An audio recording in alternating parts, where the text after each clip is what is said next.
wealth management firm associated with SFL. Hi, my name is Karen. I'm an HR manager. Hi, my name is Nathalie Preti, working for Bell Canada, in charge of the recruitment for new grads and internship for the Quebec region. Hi, my name is Patrick Gerard. I'm the Executive Director of the Quebec Foundation, and I used to be co-founder of the Commerce League.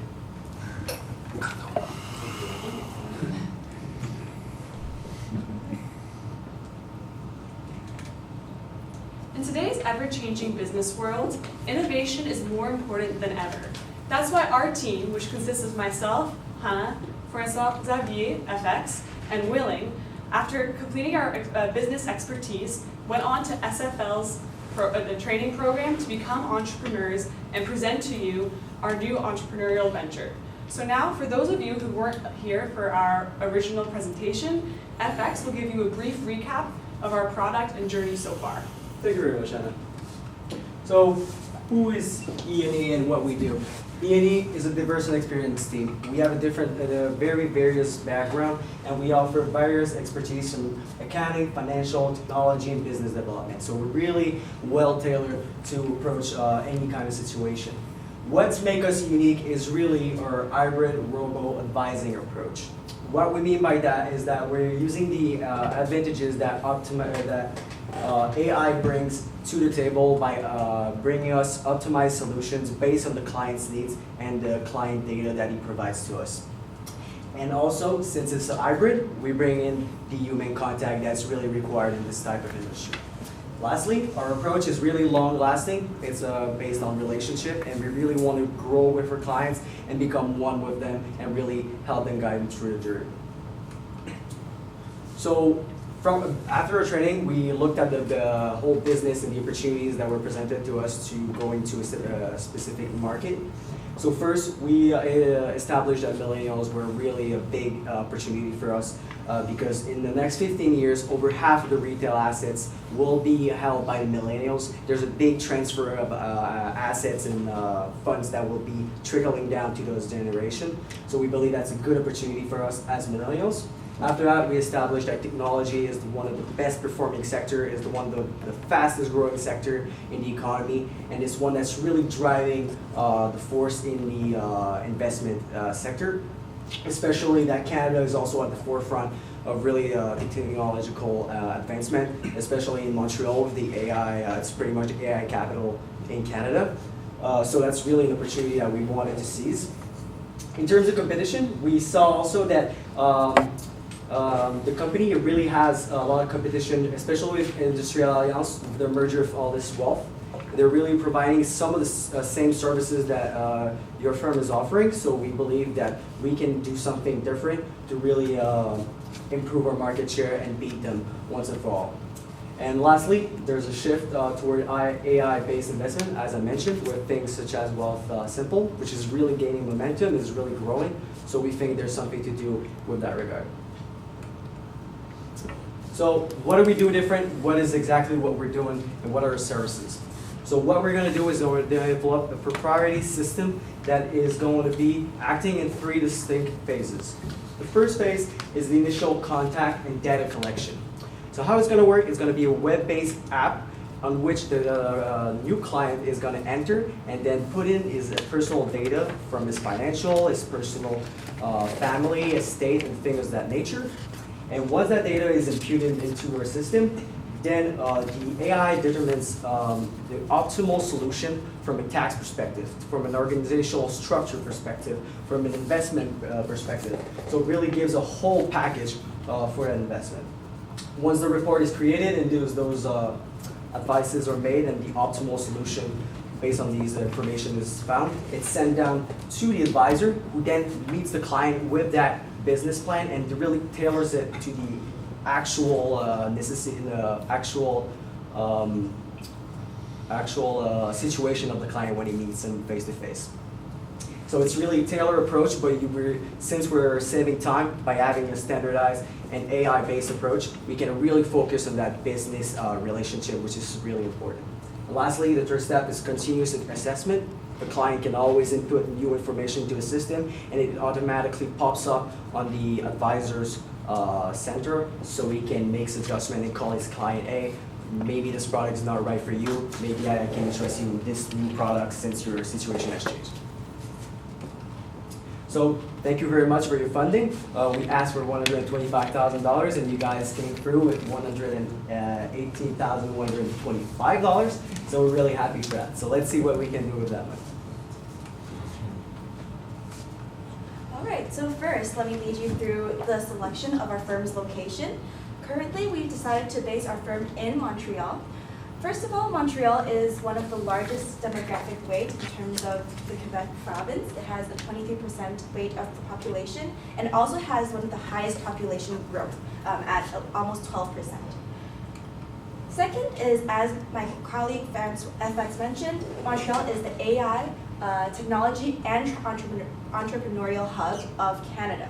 not only large companies like Facebook, Google, Ubisoft have their companies here, staffing many employees. Montreal is also the most dynamic startup scene and the startup ecosystem globally. So therefore, Montreal is a great place, especially since our target client, as we'll tell you later on, is employees in the tech industry as well as entrepreneurs in the tech industry. And thirdly, we selected Montreal because of its close proximity to SFL's resources. SFL is the second biggest player in Montreal. It has almost 17% market share and also a 1.75 market growth. And it also has a high concentration of the financial centers that you offer, and there are actually 9 to be exact. And so we are looking to leverage the resources that the financial centers that you've established. We're looking to leverage the resources that you offer to us in order to help propel our business forward. Now, who is our target entrepreneur? Meet John Smith. John Smith is a millennial in the tech sector. He can be aged from 21 to 44 years old. We see 2 types of John Smiths as our target client. One is a high potential young person who is launching their career. They work in tech, so they already have a high income, but they're looking ahead and they want to invest to ensure that they have a sustaining income moving forward. And the second is entrepreneurs working in the tech industry as well, who are looking to grow their business. As I mentioned, our John Smith is affluent at a young age, but he's also thinking ahead. So he earns more than $50K a year, but he's looking to accumulate savings. He wants to have financial investments and also invest in insurance to make sure that his whole assets are sustainable. And thirdly, John Smith values efficiency. Working in the tech industry, he has limited time to travel to many traditional physical counters and to meet with the physical advisors. And so as a part of our service, we will be offering online advising services in which he can choose to Skype with his advisor in order to save road time. He also has a preference for tech-based solutions, which caters exactly to our AI-based solution. And finally, he's open to innovative advising models and is willing to adapt to these new models that we suggest. Now, first up, how are we going to attract our clients and introduce to them ET and what we do? Well, we have 2 methods. First is mass marketing, which the main means which will achieve this is through sponsorship. We'll try to sponsor major tech conferences that are located in Montreal. An example of this is Startup Fest Conference, which is one of the largest AI startup conferences in the world. And through the attendees of this conference, we hope to really enlarge our exposure of our company and let them know that our services exist. And second, we also look to sponsor startup incubators in order to give this information to university graduates. And secondly, we want to do targeted marketing, which is more focused, and we'll do so through company promotions, which will incentivize employees of select companies to select our service by giving them a discounted rate as a first-time client. What is our strength? Well, as FX mentioned, we will be guiding our consumers really through the entire journey, whether it's through our robo-advisor or through our personal advisors. In the first step, in which we connect with them, the robo-advisor will synthesize the recommendations. It will look through all the product offerings that Desjardins already has, and based on the client's needs, he will synthesize a recommendation for the client. The second part is when we come in touch with our personal advisors. They will take that robot recommendation and speak to the client. This is where the personal touch comes in, and really where the full service offering and expertise can kick in with our SFL training. And finally, to maintain our relationship, both the robot and the advisor will work together in the sense that the client will get real-time updates. If the stock market sees a change, they'll get a notification through the chatbot on the web-based app, and then there'll be an ongoing dialogue between the customer with the business advisor as well as with our bot. Now I'll let Hannah take over with our recruitment process. So naturally, the 3 of us will be quite busy being advisors, so we'll need some support to help with everyday tasks. But we are an entrepreneurial firm, so it makes sense that we're bringing innovation and entrepreneurship to the role of our assistant. So it's not just an assistant. Although they will take care of basic administration needs and supporting us in daily activities. However, we want to bring entrepreneurship into this administrative role by by helping our assistant learn about SFL in general and wealth management, because as a whole, we want to start grooming our assistants to take on more entrepreneurial spirit and actually eventually become managers themselves within an SFL firm and take on their own products. So we'll get into that a bit later in more detail, but as a whole, that's what their role will require. So given those roles, the qualities that we're going to be looking for in our assistant are the entrepreneurial spirit to fit in with us and our culture, as well as SFL's culture, business and technology knowledge, because that's what we're specializing in, and finally, professionalism and soft skills, because when you're working in an advisory type of business and managing clients, those soft skills really make a huge difference, especially with technology on the rise. So, how will we recruit this unique individual with this unique set of skills? First of all, we're going to be leveraging best practices from businesses overall who have been, such as consulting firms that are really good at finding top talent and retaining these talent. So first of all, we're looking at targeting general students in universities and LinkedIn, which is a pretty classic approach, but we also want to bring an innovative focus to this recruitment process. So a few firms, such as Goldman Sachs, are actually using social media platforms such as Spotify to target, especially young people like millennials, to target their business and attract employees. So we can look into using social media platforms, as well as creating an internal referral program within SFL to, where employees can get some sort of rebate or kickback by referring a family or friend member who would really fit that profile. And finally, an amazing way to always gain great talent is by poaching from your competitors. Secondly, we want to go through the screening process. So thankfully, SFL is already leveraging Kronos's technology, so we can use their talent acquisition software to review resumes and also create a customized questionnaire. So some specific questions that we're looking for are really targeting those qualities that we talked about. So for example, we might ask them specific questions such as, how might this assistant role help you grow your career? Because we want to see people who don't just see this as an administrative assistant role. They see it as a chance to jumpstart their career within SFL, within the wealth management industry. So furthermore, then we'll go into the interviewing process. So we can do video interviews, which will really help attract more clients because you don't have to deal with traveling. Within those video interviews, we can kind of take what consulting firms use for their scenario and case interviews and customize it to what we're looking for. So for example, a scenario we might say to test out their soft skills is a client just calls your office in extreme distress. How are you going to calm them down? Or another example on testing their innovation skills. How might you innovate in the wealth management industry? So that way we can really see how their qualities will stand out.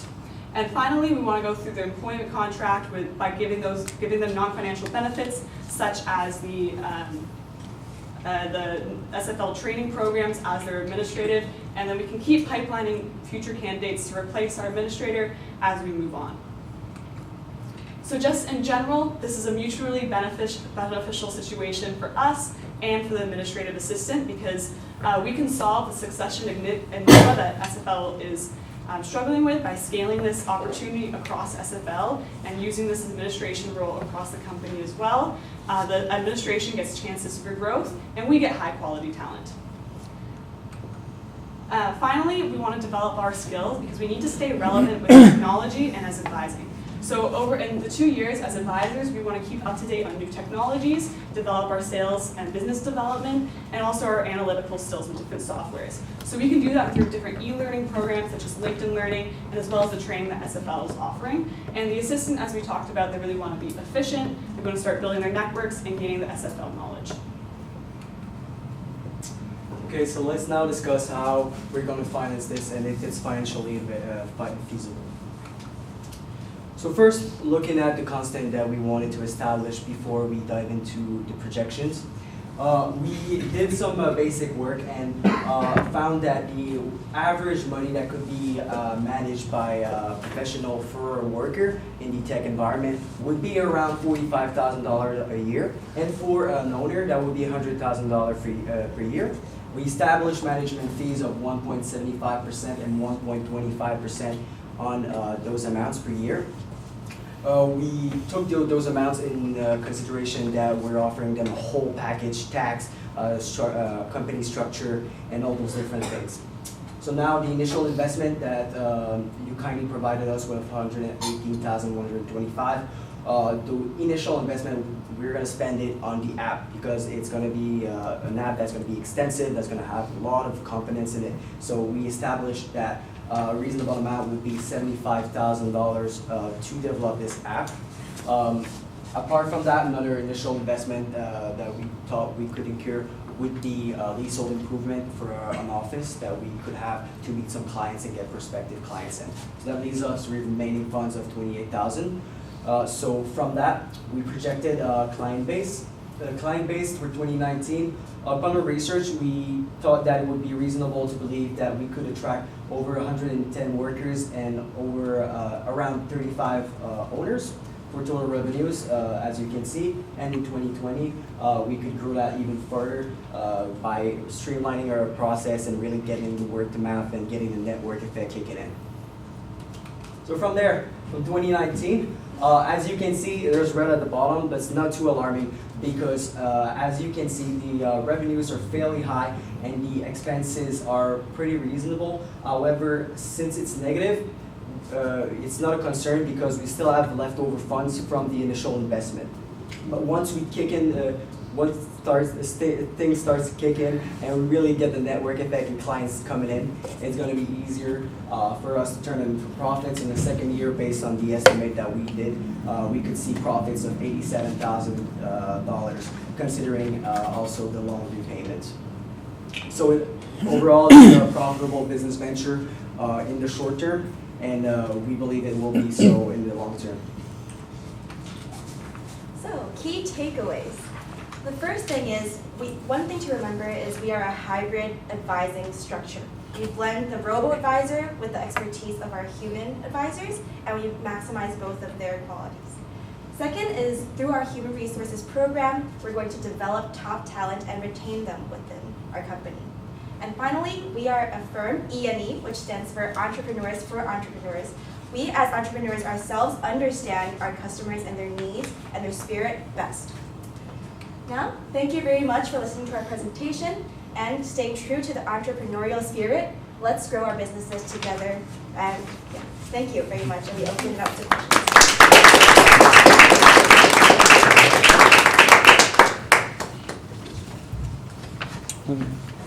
I think the first contact you're having with your prospects is throughout sponsoring events, right? For the marketing? For the Yeah, marketing, yeah.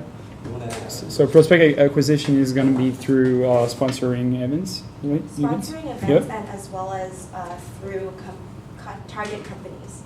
Yeah. So, Okay, yeah. so that brings me to my question. How are you going to gain enough confidence from your prospects to make them enter their personal data in your software? Right, that's I have the same question. So just to clarify the question, you want to know how, as a new startup company, we can invite these new potential customers to enter their data into our system? Yeah, their personal data. Yeah. Well, we've considered that, and we're really leveraging the reputation of Desjardins as well as SFL currently, because we know that even though we're an independent startup firm, we are still operating, in affiliation with SFL and Desjardins. So while we sponsor these events, even though we'll put forth our brand as E&E, we'll still make sure to let our customers know that we're affiliates of these reputable organizations. Yeah, like just to complete on that, actually, usually it will be the opposite way. You'll meet with the person and you will provide all the information. And even though sometimes people are reluctant, because it's the first contact, you never know. And sometimes I was thinking, first time that I did that with someone, he came to my place, we spoke together, and he was asking a bunch of questions, and I was hesitant to provide all my information because I was only looking for life insurance, and I just provide what I was looking for. That's why I understand now, to just kind of leverage the fact with Desjardins and SFL and E&E, but I see that kind of as a maybe hesitant to provide my information, even if everything is reliable and everything is good. because it's, at the end of the day, I want to put my money in your hands, and if I don't meet you first, Right. like, what will you answer to that? It's gonna use that. Our answer to that is that this approach that the consumer sends his information first is one way to do it. It's the one in which it's most beneficial for an advisor because they spend less time preparing the case and they get the information ahead. However, we do understand that in Quebec especially, financial topics are maybe taboo sometimes. Yes. So with that being said, since we're having a physical office and we're, as my colleague mentioned, we're using the reputation and brand image of Desjardins, clients can walk in and first meet the advisor before giving him the information. And once he has the information, he can really quickly establish a plan that he can tailor fit to that individual. So it's either he gives it upfront or he can meet an advisor at the, in person and then give him the information. Yeah, but the problem is that you're putting a lot of money to create a robot collecting data. And if you're not quite sure of having those data, it's going to be tough for you to I would say, close those clients with a big investment. So that's going to be a risky business in some way. Right. Well, the algorithm and the platform is not really meant to collect the data itself. It's not meant to fish data on the website and use that data. It's really user voluntarily give that data to our software so we can really give them a good plan, a good financial overall plan for their needs. Yeah, so if I could just Yes. clarify that a little. An example of how the system would work. So it would be like a chat system where the robot would give you a question. You know, the first thing is female or male. You know, that's a not sensitive question. And then as we progress through the question, it could ask you, what are your main objectives? You're not really forced to put in your personal like financials or things like that, but our algorithm is just going to make sure that it knows your main objectives. Do you want to save? Do you want to invest? What is your risk tolerance level? And then they will search through the Desjardins product offerings to give you suggestions. You can invest in insurance versus in a stock market, for instance. So it'll give you recommendations based on that. That is less sensitive to your personal finances. And once you meet with the personal advisors, which is the second step, then you can get into the personal details because your financial advisor wants to tailor these recommendations to you. So that's when it actually gets personal. If it does, we're going to need way more than $118,000. Sorry? Because if it works that way, if it goes that far, we're going to need more than $100,000, right? You mean for the app development? Yeah. Actually, we looked into that, so we're not really developing a deep learning algorithm. If you think about it, it's more of like a chat. So basically, the robot is just going to... Time's up for the... It's okay. I still get it. Thanks. It's all right. Okay. Thank you very much. Very much.